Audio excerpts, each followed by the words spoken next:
Que a graça e a paz de Jesus Cristo seja com todos vocês. Louvado seja Deus por esses momentos especiais aqui no culto de louvor, de adoração, e queremos aqui nesse momento agora compartilhar a palavra de Deus.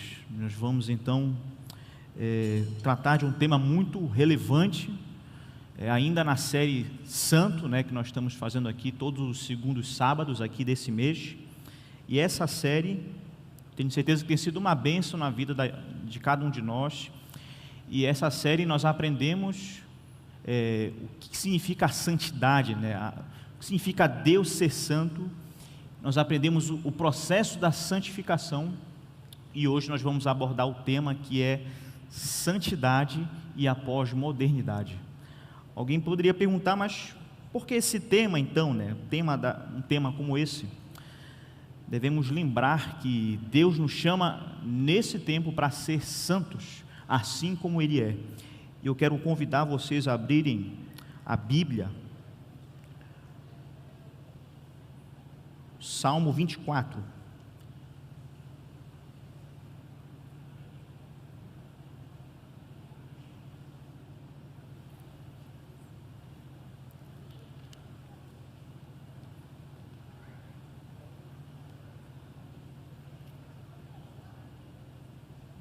Salmo 24,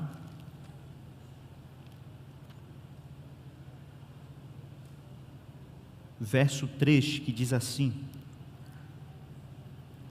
o chamado que Deus tem para nós hoje, em nossos dias. Salmo 24, verso 3, que diz assim: quem subirá ao monte do Senhor?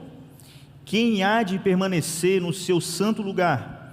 O verso 4 diz assim: o que é limpo de mãos e puro de coração, que não entrega a sua alma à falsidade, e nem jura dolosamente, nem jura falsamente.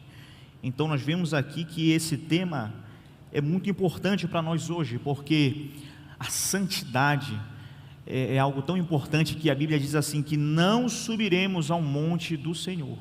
E quando Deus fala assim, sem santidade ninguém verá a Deus, é porque a Bíblia está falando algo realmente sério.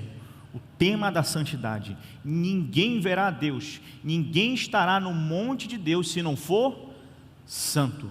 Então precisamos realmente de santidade mais do que nunca, ainda mais em nossos dias. Então nós iremos tratar sobre esse assunto hoje. Eu gostaria de convidar você a fechar seus olhos. Vamos orar. Feche seus olhos. Senhor Deus, muito obrigado, Pai, nesse momento poderemos, Pai, refletir agora na Tua Palavra. Que o Senhor fale, Pai, ao nosso coração, que o Senhor nos ensine as Tuas verdades, Pai, que o Senhor nos ajude a ser santos em um mundo que não quer saber de santidade. Nos ensina, Pai, o que é santidade e nos ajuda a vivê-la, Pai, de acordo com a Tua Palavra. É isso que nós oramos em nome de Jesus. Amém. Muito bem, então o tema da santidade e a pós-modernidade, como estava dizendo anteriormente, porque esse tema, vimos que é um tema relevante, segundo o Salmo 24, verso 3, e nós vemos aqui que esse tema, ele é importante. Se você hoje procurasse alguém e perguntasse, para a maioria dos cristãos de hoje, vocês acham que essas pessoas possuem um conceito correto sobre o que é santidade? Ou ainda sobre a importância da santidade? Eu nunca fiz uma pesquisa sobre isso, mas conversando com algumas pessoas, normalmente quando se fala a palavra santo, a pessoa entende que é perfeição de caráter, é não ter erro nenhum, zero pecados. Então nós vemos por aí que já um conceito um pouco equivocado de santidade, Quando se fala a palavra santo, já se imagina algo que não, zero pecados, Alguns dizem assim, santo é só Deus. Bom, aí, então temos um problema, porque se Deus fala assim, aqui no texto bíblico, que sem santidade ninguém verá o Senhor, então temos um problema. Se só Deus é santo, ninguém verá a Deus, então ninguém será salvo, ninguém subirá ao monte do Senhor. Então, quem que será encontrado de mãos limpas?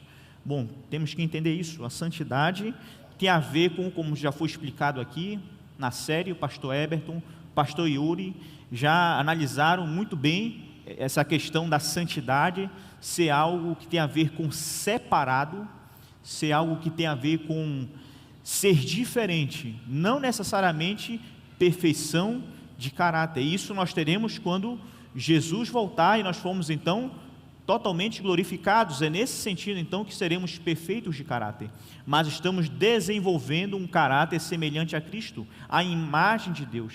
Isso é santificação. Então isso tem a ver também com santidade, ser santo. Nós vamos ler agora Mateus, abra sua Bíblia, Mateus capítulo 7. Livro de Mateus, no capítulo 7, verso 24.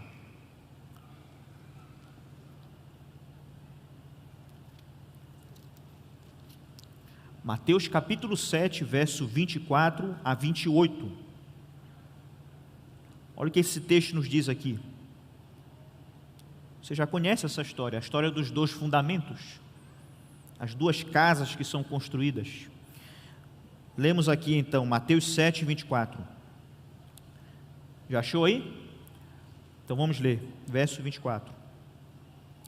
Todo aquele, pois, que ouve estas minhas palavras e as pratica, será comparado a um homem prudente, que edificou a sua casa sobre a rocha. E caiu a chuva, transbordaram os rios, sopraram os ventos, e deram com ímpeto sobre aquela casa, que ela não caiu. Por quê? Porque ela foi edificada sobre a rocha. E agora o verso 26 diz assim: todo aquele que ouve estas minhas palavras e não as pratica, será comparado a um homem insensato, que edificou a sua casa sobre a areia. Caiu a chuva, transbordaram os rios, sopraram os ventos, e deram com ímpeto contra aquela casa, e ela desabou, sendo grande a sua ruína. Então nós vemos aqui, Jesus ele conta essa parábola, essa história. É uma história que ela é bem simples, né? Duas casas, uma tem o seu fundamento, a sua base sobre a rocha, e outra tem o seu fundamento, a sua base sobre a areia. Nós sabemos que para uma casa ser construída, principalmente aqui na nossa cidade, onde nós temos um terreno, né, bem desnivelado, cheio de água, às vezes quase todo coberto de água, que é o igapó, né, nós chamamos assim.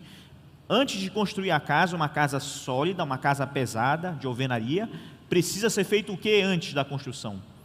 A fundação. Precisa se colocar os alicerces. É preciso então fazer uma base sólida, para que então a casa possa ficar então o quê? Firme, né? Forte, ser sustentada por essa base. Sem a base, essa casa com o tempo irá o quê? Irá cair. Então nós vimos aqui que Jesus ele conta essa parábola. E o que significa ela então? Essa parábola é muito interessante. Quando nós falamos de base, nós estamos falando aqui de verdade. A Bíblia fala muitas vezes que Jesus ele é a rocha, que a igreja seria edificada. E também Jesus fala sobre o fundamento dos apóstolos, que são as doutrinas. Foram os apóstolos que escreveram a Bíblia, o Novo Testamento, e os profetas também escreveram o Antigo. Então o nosso fundamento é Jesus Cristo e a palavra de Deus. Essa é a base firme que mantém essa igreja de pé, que mantém a igreja de Deus, o povo de Deus em pé. Essa é a rocha, essa é a nossa base. E nós vemos que Ellen White ela diz o seguinte no livro Mensagens Escolhidas, volume 1, página 201: devemos ater-nos aos seguros pilares ou bases de nossa fé. Os princípios da verdade que Deus nos revelou são nossos únicos e fiéis alicerces. Eles é que fizeram de nós o que somos. Portanto, quando construímos uma base, quando construímos uma casa, construímos a verdade, a doutrina, o conhecimento bíblico, quando construímos a nossa vida em um terreno, em uma base desconhecida, nós estamos correndo um sério risco. Ellen White nos disse aqui que devemos nos ater, estar assegurados nos pilares, nas bases da nossa fé. Ela diz assim: são os nossos únicos e fiéis alicerces, é a nossa doutrina, é a palavra de Deus, é aquilo com que os pioneiros estudaram, madrugando várias noites, entendendo as verdades que Deus ele queria restaurar nesse nosso tempo, o tempo do fim. E essas são as nossas bases. E nesse contexto, então, nós temos hoje um grande grupo de adventistas do sétimo dia, de pessoas vivendo um estilo de vida pós-moderno. E esse grupo de pessoas creem também que esta é uma ferramenta para alcançar a mente pós-moderna também. A palavra de Deus deve alcançar todas as mentes hoje. E o pós-modernismo seria também uma ferramenta, assim pensam esse grupo de pessoas, para alcançar essas mentes pós-modernas que temos hoje, e que deveríamos repensar a nossa estrutura como igreja e aderir à filosofia do pensamento pós-moderno. O que você acha sobre isso? É uma boa pergunta, né? Mas, para início de conversa, temos primeiro que responder uma pergunta. Se estamos tratando sobre a santidade e o pós-modernismo, o que seria então o pós-modernismo?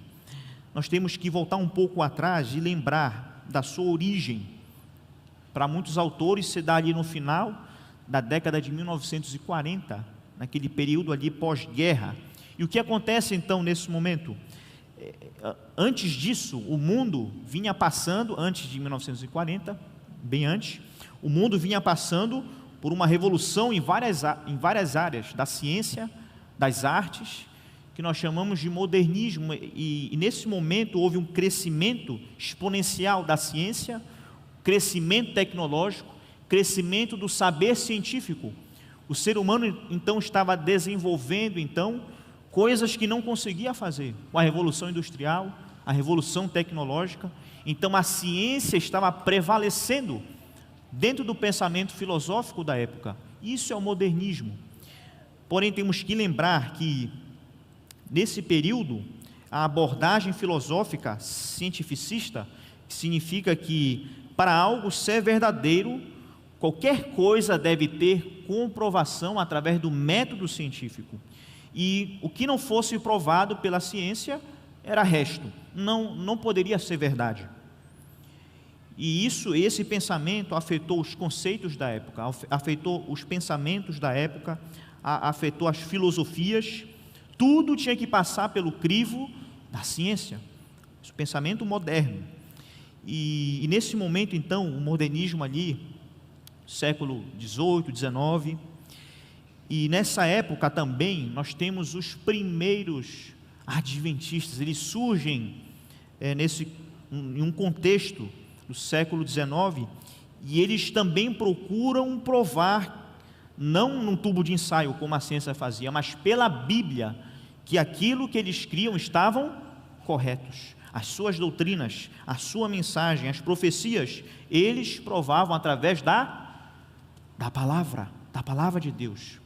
E nós vemos então que o tempo passou, e esse período de modernismo então acaba dando espaço ali no período ali do século XX, o início do século XX, se percebeu então a incapacidade da ciência de provar todas as coisas. A ciência, ela não conseguiu, foi ineficaz de explicar todas as coisas existentes no universo, de resolver todos os problemas da humanidade. Na realidade, a ciência estava causando problemas para a humanidade. Ali tivemos no século XX 2 guerras mundiais, e a ciência fomentou, a ciência deu capacidade para o homem criar armas cada vez mais destrutivas, com capacidade de matar milhares, até milhões de pessoas. Então, a ciência nesse momento passa a entrar em descrédito. Bom, a ciência que veio para ajudar, para resolver todos os anseios e problemas da humanidade, agora passa a criar problemas para nós? Então a ciência, ela começa a perder então um pouco de credibilidade. E dentro desse contexto do modernismo, onde a ciência prevalecia, o pensamento científico prevalecia, agora nós temos um momento da pós-modernidade. Veja que agora temos uma mudança de paradigma, temos agora uma mudança de cosmovisão. A forma que se pensa agora, ela é diferente. O modernismo entrou em colapso e agora passamos à fase do pós-modernismo. As ciências humanas, elas começaram então a receber esse pós-modernismo, as filosofias, e isso se espalhou em todas as disciplinas de conhecimento humano, artes, filosofia, e inevitavelmente a religião também sofreria com isso, sofreria com esse pensamento pós-moderno. A religião não escapou ilesa dessa mudança de pensamento. E é importante lembrar, é claro, que o adventismo, quando surgiu ali, ele defendia e provavam o que acreditavam, não por causa do pensamento moderno, que o pensamento moderno era assim: para você acreditar em algo, você tem que me provar. Eu só acredito se você me provar, por A mais B, o que você diz está certo. Essa era a base do pensamento moderno. Mas os primeiros adventistas, eles provavam o que eles criam, não por causa desse pensamento moderno, mas porque Jesus assim o fazia. E eu quero convidar você a abrir sua Bíblia, lá em Lucas, no capítulo 24, abra sua Bíblia. Abrimos aqui o livro de Mateus, agora você vai um pouco mais lá para frente, Mateus, Marcos, Lucas, no capítulo 24, é o último capítulo do livro, Lucas 24, nós vamos ver aqui o verso 13, Lucas 24, verso 13, olha o que diz aqui então, Lucas capítulo 24, o verso 13,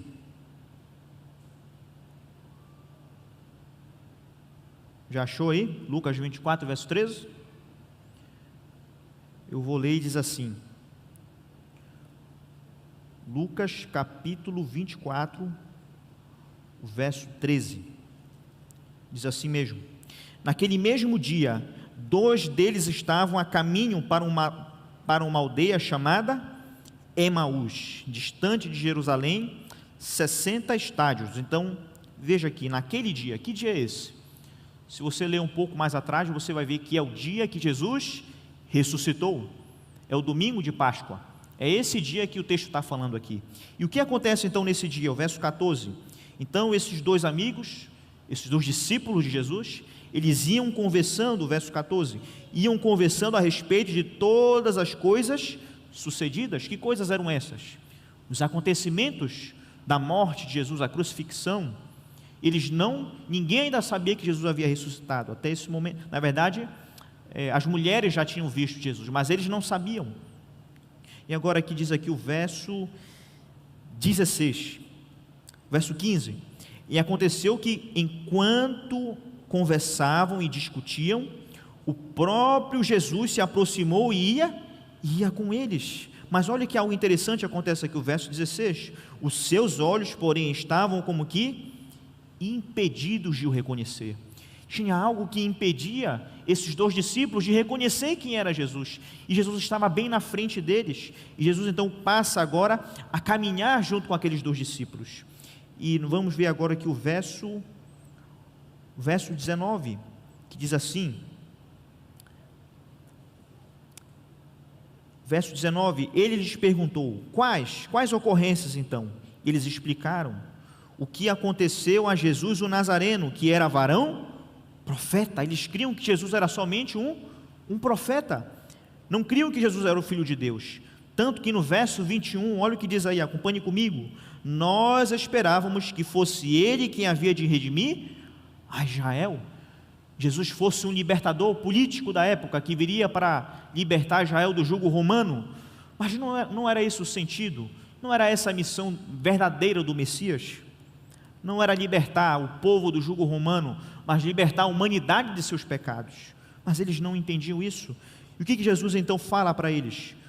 Acompanhe agora comigo o verso 25, que diz assim: então lhes disse Jesus: ó nécios, tardos de coração, para crer tudo o que os profetas disseram, vocês demoram, vocês não entendem o que os profetas queriam dizer sobre o Messias.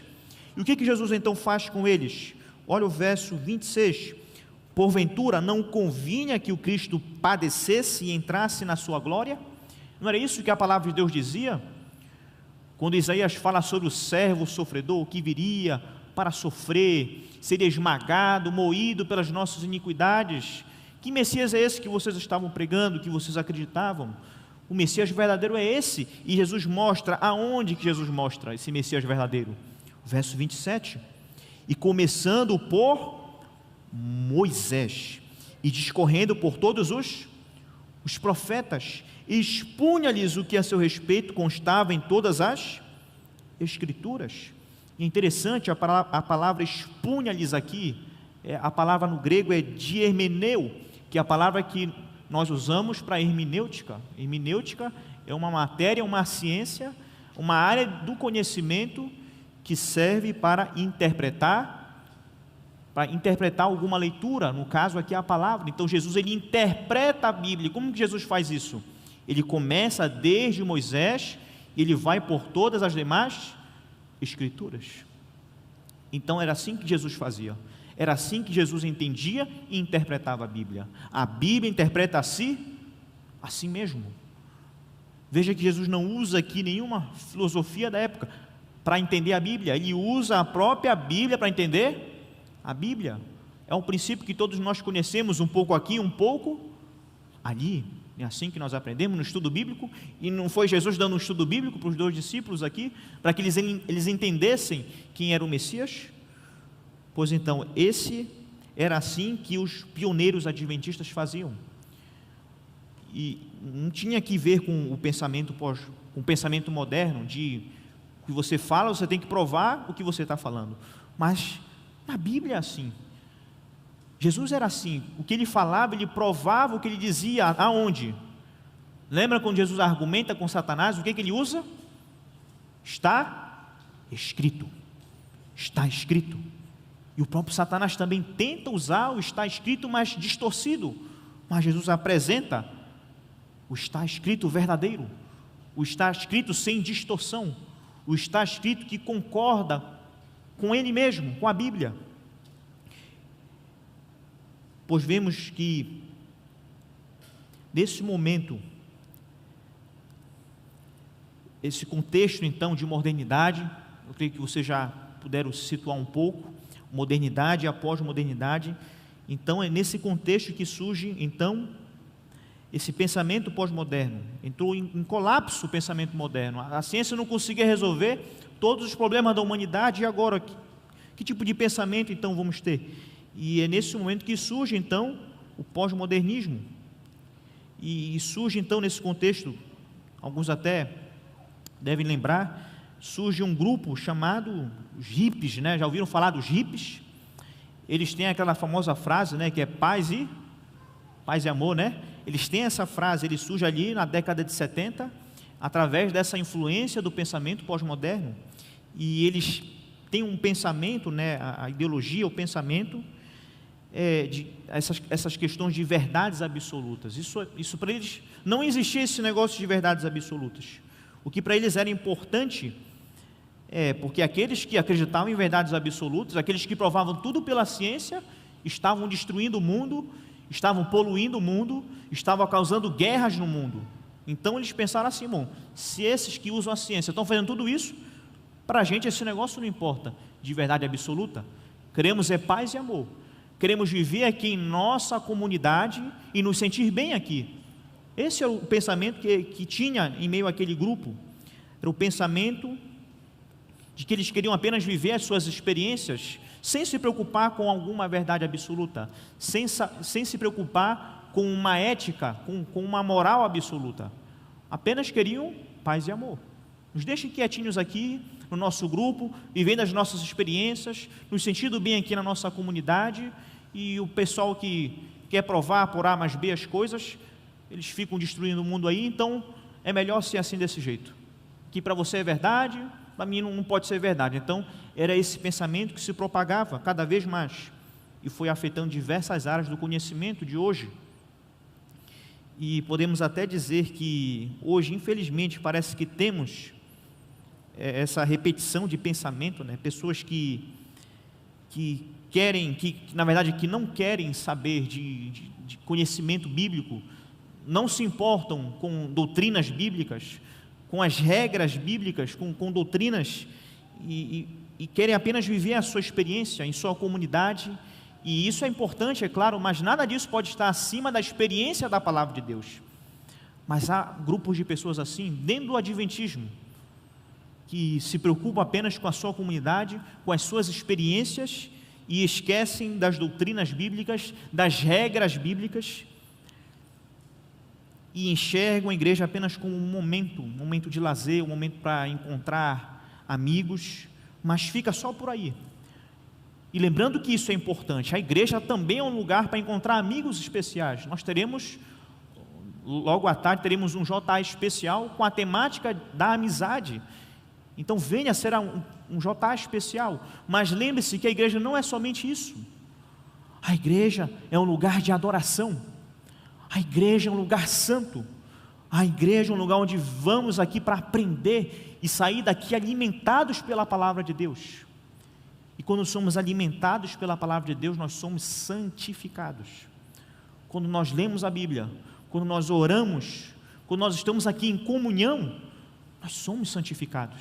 Nesse momento, o Espírito Santo está trabalhando na sua vida, está te santificando. Você crê nisso? É a palavra de Deus que diz. Nós devemos crer nisso. É por isso que é tão importante. Então devemos ter em mente e enxergar que a igreja, ela tem uma missão. A igreja adventista foi chamada para ser um povo santo em um tempo em que não se preocupa com santidade. Nós somos um povo santo, fomos chamados para ser um povo santo.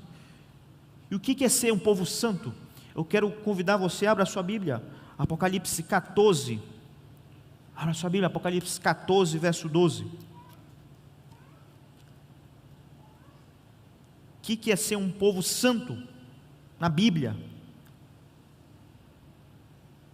Apocalipse 14, verso 12, olha o que diz aqui. Um texto muito conhecido por nós, Apocalipse 14, verso 12. Aqui está a perseverança dos santos, os que guardam os mandamentos de Deus e têm a fé em Jesus. Aqui está o povo santo, aqui está a santidade, aqui está a perseverança dos santos, os que guardam os mandamentos de Deus e têm a fé em Jesus. Aqui está a santidade. Então é por isso que nós temos problemas hoje com a pós-modernidade. Estamos inseridos em um contexto cultural, isso não dá para fugir.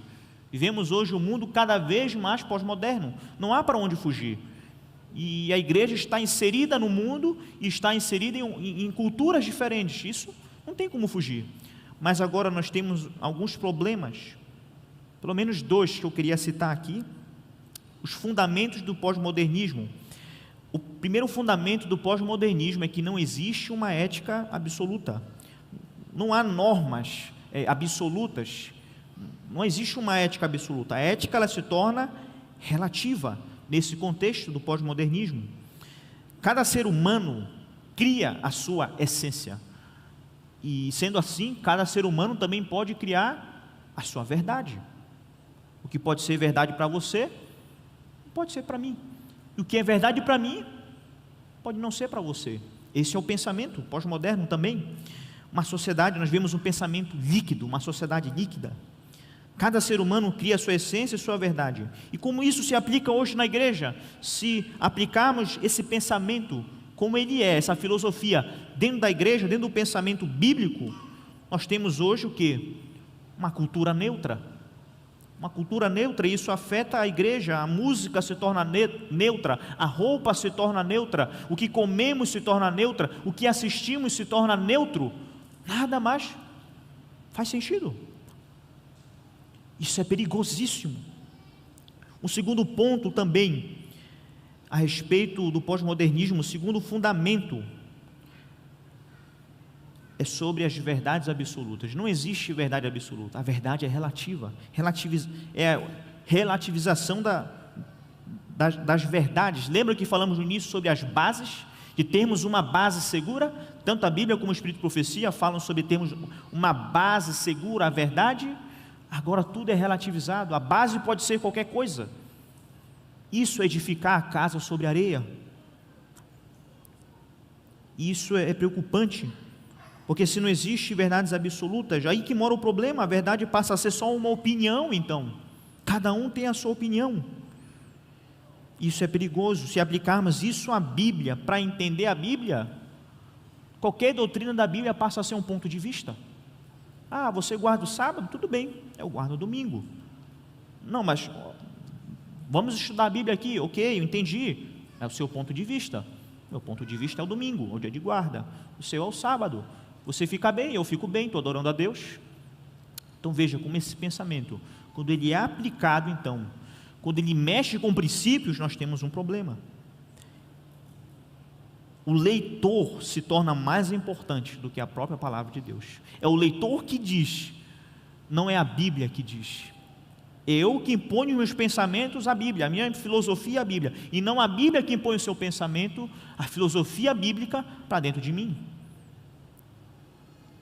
Existe um autor adventista muito conhecido, e eu gosto, tem uma frase que eu gosto dele, o autor Russell Burrill.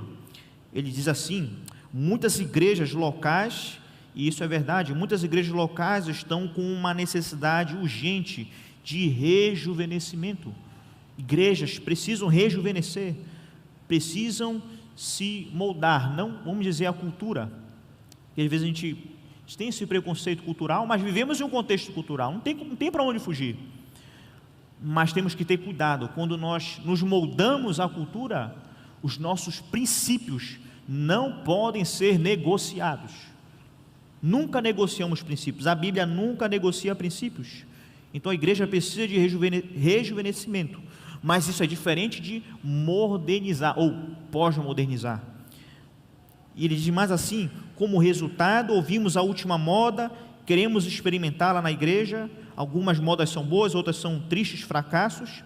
Ao invés de aceitarmos as últimas ideias para acertarmos o campo de ação, seria muito melhor se examinássemos a Bíblia, a nossa herança adventista, os escritos de Ellen White, para descobrir o plano de Deus de como deveríamos fazer missão na igreja.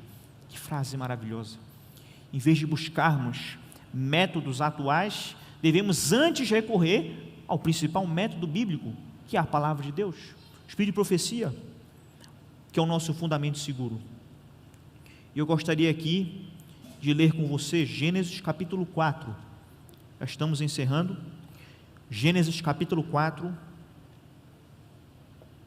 a partir do verso 1.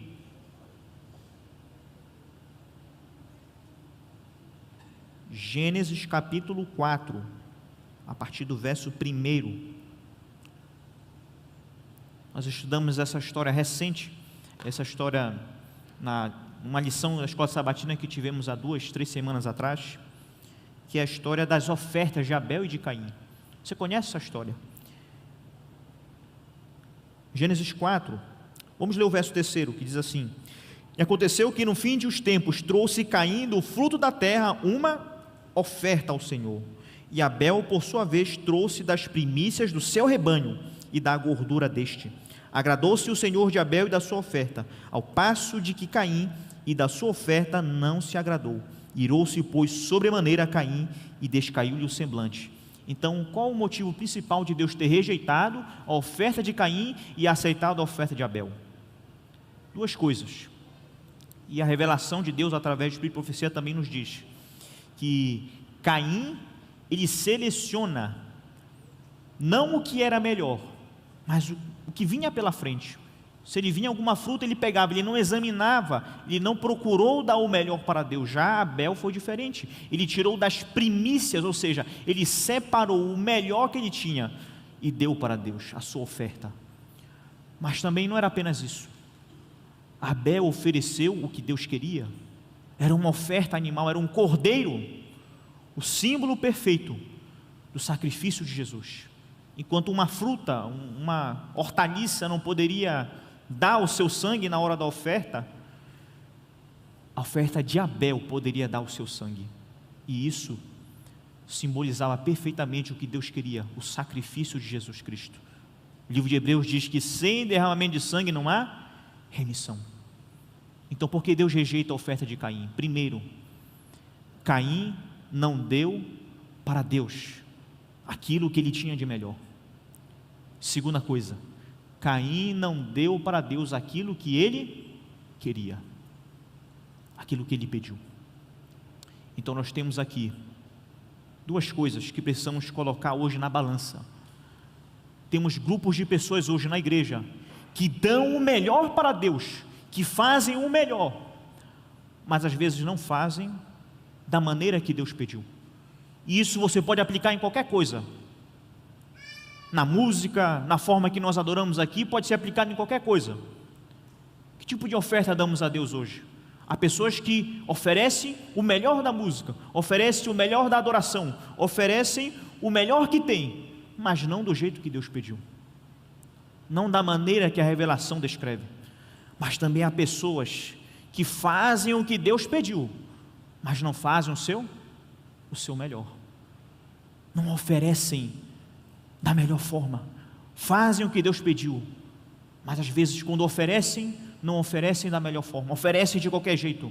Eu estou fazendo o que é certo, bora fazer aqui, mas faz de qualquer maneira, mas não faz com o coração alegre, não faz dando o seu melhor para Deus.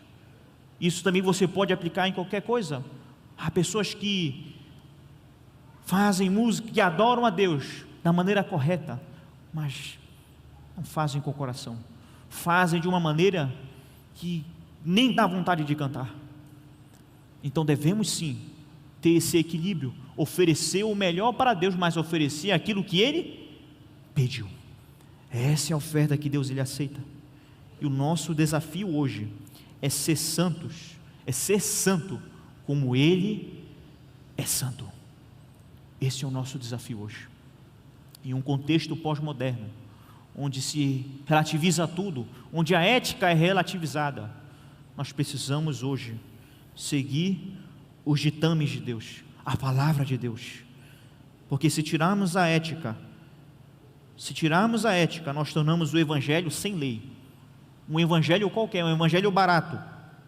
Mas se tirarmos também a espiritualidade, temos uma religião de aparência. Então precisamos pesar bem essas duas coisas. E Deus hoje te chama para ser santo, assim como Ele é santo.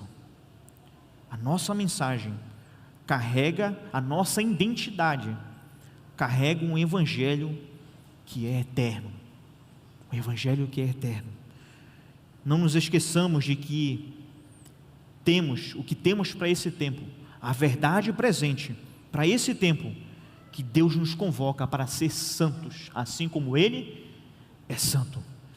Essa é a nossa mensagem, chamar pessoas para a santidade. Apocalipse 22:11, eu quero encerrar com esse texto. Apocalipse 22:11 diz assim: continue injusto fazendo injustiça, continue imundo ainda sendo imundo, o justo continue na prática da justiça, e o santo continue a santificar-se. O santo continue a santificar-se. Essa é a nossa mensagem. Essa é a nossa mensagem em nossos dias hoje. Que desafio, né? Mas é o nosso desafio. Deus está chamando você para ser santo.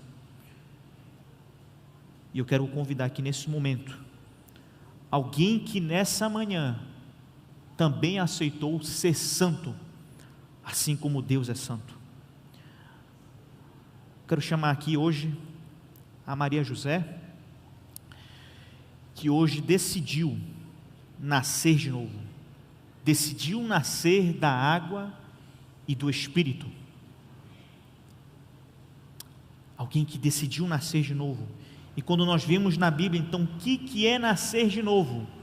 Nós vemos então que o nascer de novo, ele tem a ver com santidade.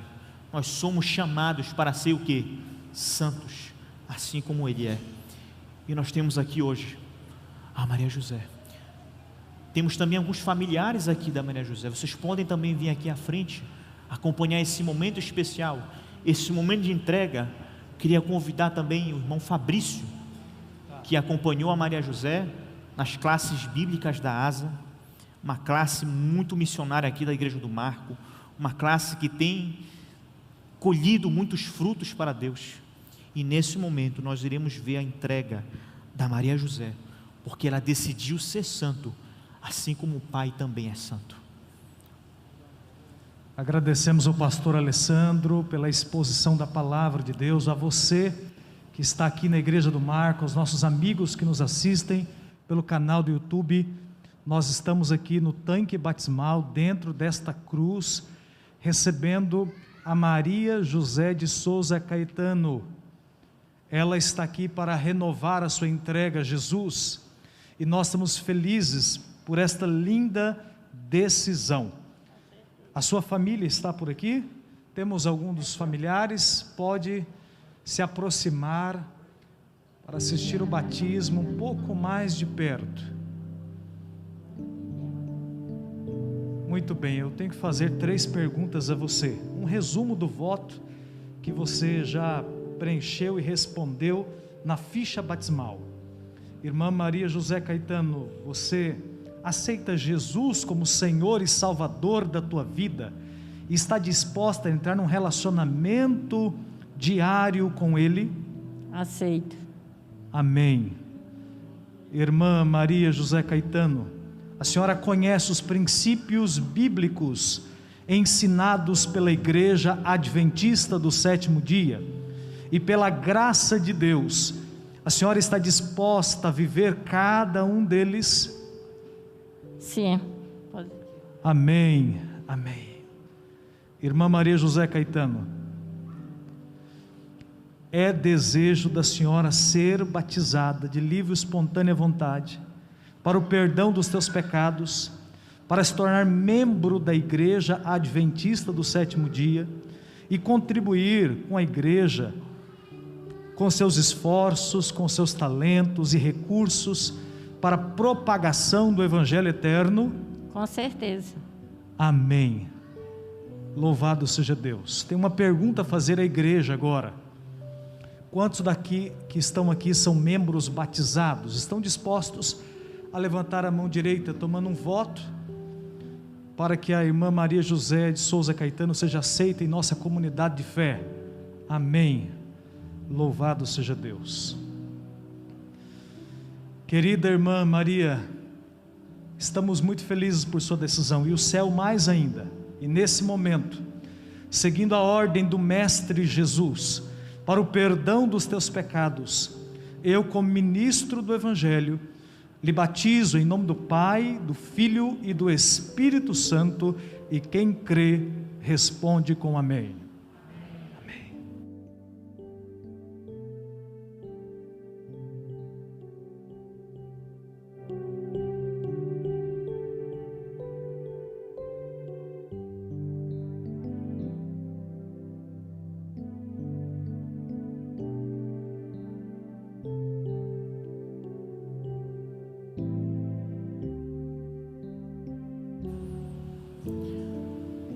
Amém. Que momento maravilhoso, né? Essa é a missão da igreja: chamar pessoas à santidade, assim como a Maria José entregou a vida a Jesus. Pode permanecer aqui na frente, a gente vai fazer a oração agora, tá bom? Eu queria orar com a família da Maria José nesse momento. Essa é a nossa missão: ser santos, ser santo como Ele é santo. E Deus também te chama nessa manhã. Não quer você também ser santo? Não quer deixar Jesus mudar a tua vida, trabalhar na sua vida e a cada dia transformar o teu caráter à semelhança dele? É o seu desejo? Quero ver a sua mão, por favor. Louvado seja Deus. Quero convidar você a ficar em pé nesse momento. Nós vamos orar. E se você também tiver o desejo, assim como o da Maria José, de entregar a vida a Jesus através do batismo, não demore, não espere. Atos 22:16, E agora, por que te demoras? Levanta-te, recebe teu batismo e lava os teus pecados. Se você tem um desejo, procure algum dos pastores aqui dessa igreja, procure os anciãos, os líderes. Teremos o desejo também de realizar o seu batismo, para que você também se torne santo, assim como Deus é santo. Amém? Vamos orar então? Feche seus olhos, vamos falar com Deus. Pai, que momento de alegria, não há momento de maior felicidade em um culto, Pai, de ver alguém se entregando a Jesus através das águas. Mas a Tua palavra diz em João 3,5, que aquele que não nascer da água e do Espírito não pode ver o reino de Deus. E louvamos o Teu nome porque a irmã Maria José entregou a vida a Jesus, e hoje o seu nome está escrito no livro da vida do Cordeiro, o livro dos santos. E queremos, Pai, te pedir que o nosso nome também seja gravado nesse livro para nunca mais sair. Que o Senhor nos abençoe, Pai. Nos dá, Pai, a Tua paz, nos dá, Pai, a Tua alegria, e nos dá, Pai, também a Tua santidade. Rogamos isso em nome de Jesus. Amém. Amém. Que Deus abençoe e que Deus te guarde.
Amém.